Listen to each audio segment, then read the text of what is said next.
नमस्कार, राम गुलाम online classes में आपका स्वागत है। मैं अतुल पाल। आज हम लोग डीएलएड चतुर्थ सेमेस्टर के सामाजिक अध्ययन विषय के अंतर्गत भारतीय राष्ट्रीय आंदोलन में महान व्यक्तित्व के योगदान की चर्चा कर रहे थे, जिसमें हम लोगों ने पढ़ा दादा भाई नौरोजी का योगदान। इसके पहले उनकी पृष्ठभूमि के बारे में पढ़ा, उनकी शिक्षा के बारे में, उनके विचार के बारे में जाना। और इस प्रकार हम लोगों ने जाना कि दादा भाई नौरोजी का भारत में एवं भारतीय राष्ट्रीय कांग्रेस में एक बड़ा ही ऊंचा और पवित्र स्थान है। ये भारत के भारतीय राष्ट्रीय कांग्रेस के एक उदारवादी नरम दल के महान नेता थे। आइए इनकी राजनीतिक चर्चा करते हैं। 1867 ईस्वी में इन्होंने ईस्ट इंडिया एसोसिएशन बनाया। ये सब इनका राजनीतिक जीवन है, सामाजिक जीवन है, शैक्षिक जीवन है, सबका अध्ययन करेंगे। और इसके बाद उन्होंने 1869 ईस्वी में वो भारत वापस आए। इसके पहले हम चर्चा कर ही चुके, इंग्लैंड में थे और प्रथम ऐसे भारतीय थे जो हाउस ऑफ कॉमन्स में ब्रिटिश संसद में चुने गए।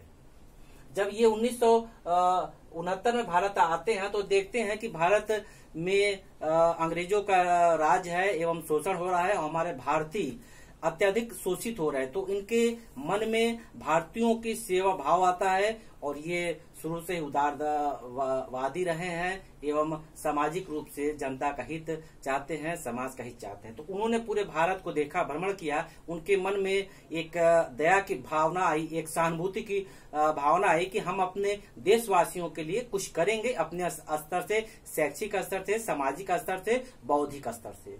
तो ये आने के बाद 1885 में ये बम्बई विधानसभा के सदस्य बन जाते हैं। सेवा भाव था ही, तो 1885 ईस्वी में बम्बई विधानसभा का सदस्य बन करके सहयोग करते हैं समाज का एवं राजनीतिक क्षेत्र में आके। क्योंकि आप जान ही रहे हैं, यदि समाज में कुछ आपको सेवा भाव देना है तो कुछ अधिकार या पावर होना चाहिए। तो उस समय कुछ राजनीतिक ऐसे पावर थे, प्रभाव थे, जिसको साथ रहना जरूरी था। फिर उसके बाद इन्होंने चुनाव लड़ा। 1886 में होलबर्ग से सांसद का चुनाव लड़े, लेकिन ये असफल ही हुए, सफल नहीं पाए किसी कारण से। और उसी साल 1886 ईस्वी में फिल्सबरी से ये सांसद चुने गए। जैसे यहाँ पर आमतौर पर होता है कि लोग एक से अधिक क्षेत्रों में लड़ते हैं या दोबारा लड़ते हैं, तो ये एक स्थान से नहीं सफल हो पाए, लेकिन दूसरे स्थान से सफल हो पाते हैं। अब एक समाज सेवा के रूप में उभर के सामने आते हैं। जैसे आप जान ही रहे हैं, जो हमारे राष्ट्रीय नेता हैं वो समाज सेवी है। समाज सेवा के उद्देश्य से वो राजनीति में जाते हैं। ये बात अलग है, कुछ लोगों का उद्देश्य दूसरा होता है, लेकिन उस समय सिर्फ एक भाव था, राष्ट्र भाव, समाज सेवा भाव, जन भाव और भारत को आजाद कराना। क्योंकि ये जन्म से ही ऐसे उदारवादी नेता थे जो सदा भारत का हित सोचते थे। इनके विचारों में भारत का हित था और भारत की जनता से उनके दुख से दुखी होते थे और उनके सुख से सुखी होते थे। यानी भारतीय परिवेश में इनका दिल बसा हुआ था। अगर भारत आजाद होगा या सुख मिलेगा तो सबसे ज्यादा इनको खुशी होगी और अन्य लोगों को। फिर उसके बाद ये कांग्रेस में शामिल सदस्य के रूप में होते हैं और इनका राजनीतिक जीवन आते आते ये अपने प्रभाव से, अपने विचारों से, अपने सेवा से, अपने समाज सुधारक आदि विचार तरीके से, अपने व्यक्तित्व से ये इतना प्रभावित करते हैं पूरे भारतीयों को एवं कांग्रेसी को। जब कांग्रेस के अध्यक्ष का चुनाव होता है 1886 में कलकत्ता अधिवेशन में, जब कांग्रेस के अध्यक्ष का चुनाव होता है, हम बता दें कि 1885 में कांग्रेस, भारतीय राष्ट्रीय कांग्रेस की स्थापना होती है। उसमें भी इनका बड़ा योगदान था। और शुरुआती दौर में, कांग्रेस के शुरुआती दौर में लगभग 20 वर्ष में नरम दल या उदारवादी दल का प्रभाव था। बाद में धीरे धीरे इसमें गरम दल का प्रभाव बढ़ा, तब जाके अलग विचारधारा के फलस्वरूप कांग्रेस में विभाजन भी होता है। वो अगले क्लास में हम चर्चा कर चुके हैं। 1886 में कांग्रेस का कलकत्ता अधिवेशन होता है, जिसमें ये अध्यक्ष चुने जाते हैं। और ये भी बता दें, ये कांग्रेस के अध्यक्ष 3 बार चुने गए। अब इनकी योग्यता, इनके सेवाकार्य, इनके सम्मान को हम अच्छे से समझ सकते हैं। जब कोई व्यक्ति कांग्रेस का, ऐसी महान संस्था का जो देश का नेतृत्व करती है, अगर अध्यक्ष चुना जाता है तो ये महान ही काम करने वाले महान व्यक्तित्व हो सकते हैं। तो 1886 में कलकत्ता अधिवेशन में ये अध्यक्ष चुने गए। फिर उसके बाद 1893 में लाहौर में कांग्रेस का अधिवेशन हुआ, वहां भी अध्यक्ष चुने गए अपने व्यक्तित्व से, अपने कार्य से, अपने विचार से।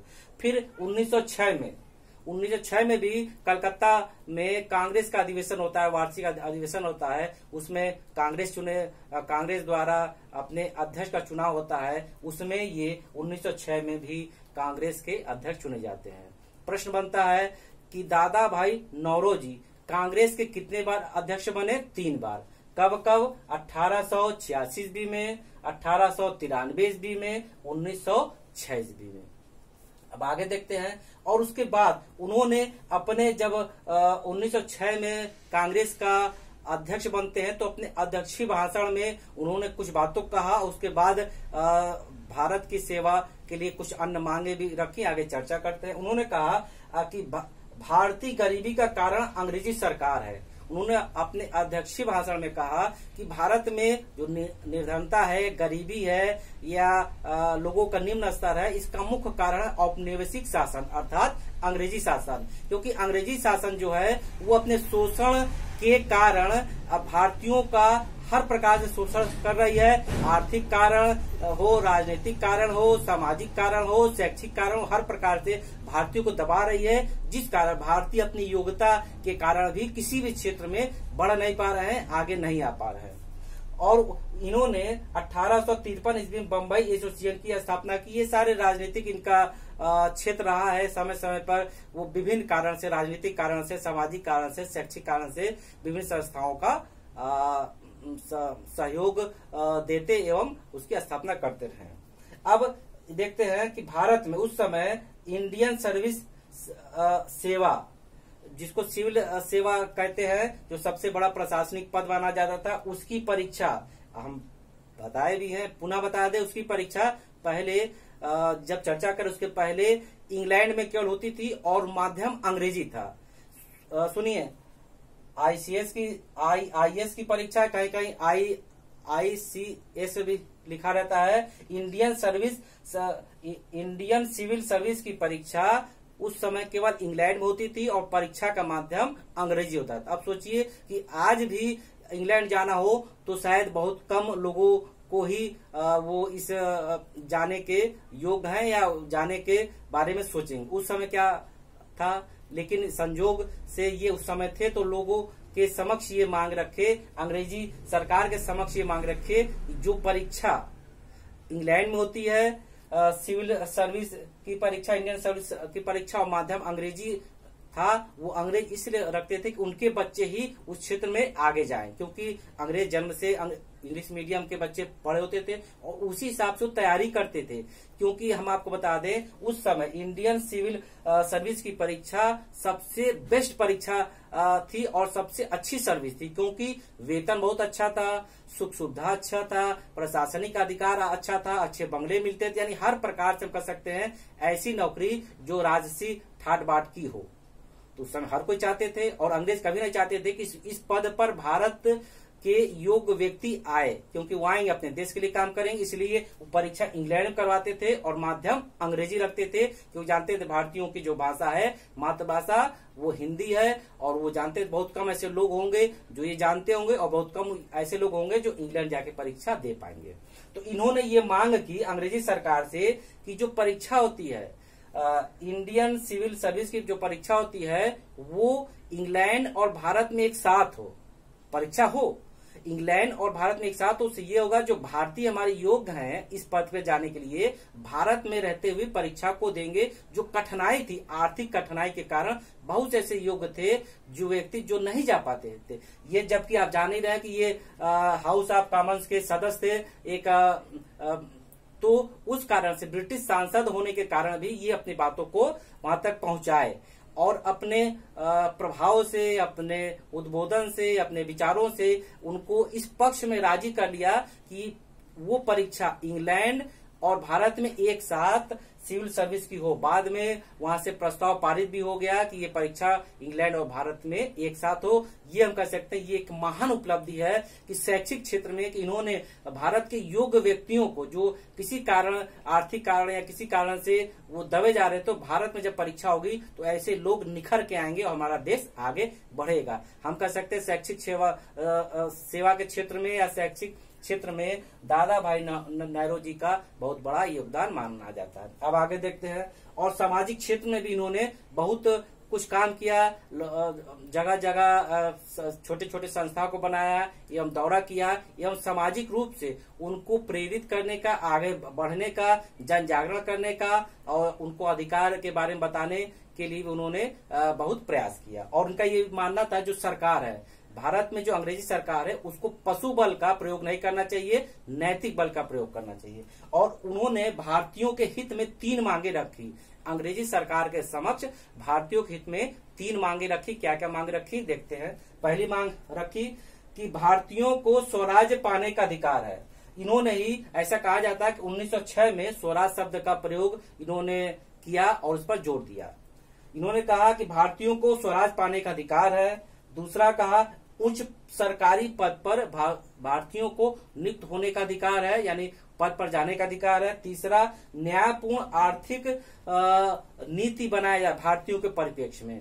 अब चर्चा कर ले कि भारतीयों को स्वराज पाने का अधिकार है। स्वराज का मतलब कि ये इनका ये मानना था कि जो स्वराज है, हम दया की भीख नहीं मांग रहे हैं, ये हमारा अधिकार है।